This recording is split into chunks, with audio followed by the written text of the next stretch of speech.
Imagine you are told that God is three separate persons, but at the same time they are one being. They are all co-equal and co-eternal, each with full power, full knowledge, and full authority. This is the doctrine of the Trinity. But does it make sense? Can three equal beings, each fully God, truly exist? Let's break this down with pure logic. The first problem with the Trinity is dependence. If three divine persons are co-equal, it means none of them rules alone. They share power.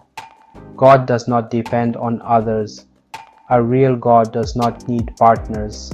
A real God does not consult others for decisions.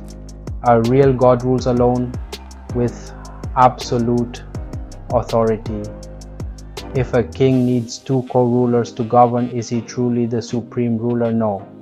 A real king rules alone. If God is truly almighty, he should not need two others to help him exist. That means the Trinity fails the independence test. The second problem with the Trinity is power. If three persons are co-equal, that means none of them can overpower the others. But a true God must have the ability to destroy anything, while being indestructible himself. A true God overpowers, he is not equal to others. If three persons are equal, none of them can rule over the others. If one of them is supreme, the others must be weaker, which destroys the idea of equality. If one cannot destroy the others, then no one is truly all-powerful. If there were three equally strong warriors, none could ever win. This means none of them is truly supreme. But a real God must be above everything, not equal to other beings. The Trinity fails the power test. A real God cannot be destroyed, but the Trinity creates a serious problem. If one person of the Trinity is removed, does the whole system collapse? Can a real God be incomplete?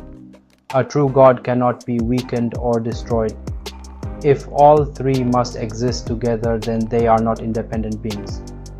If one can be removed or weakened, then none of them is truly God. A true God does not require support from anyone or anything. If God were truly three persons, then removing one should not weaken the others. But if God is dependent on all three existing together, then that proves none of them is truly God. The Trinity fails the indestructibility test. A real God does not need to agree with others. He does not consult. He does not compromise. He simply decides. A real king does not have equal co-rulers. A real God does not need a team to make decisions. If three persons must always agree, then no one has true authority. If three kings always agree, they still wouldn't be the true king, because true kingship means one person has all authority. The truth is simple. A real God must be independent, all-powerful, indestructible, and above all authority. This means there cannot be three equal gods. There must be one supreme being. The Trinity is impossible.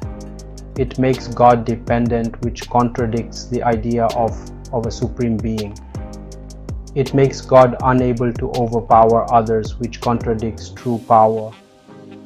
It makes God destructible, which contradicts divine nature. It turns God into a team instead of a true king. God is one. If you've made it this far, you've already started thinking. Now ask yourself, does true logic point to one supreme God? There is no God but one. Like, share, and comment if this made you think. The truth is worth sharing.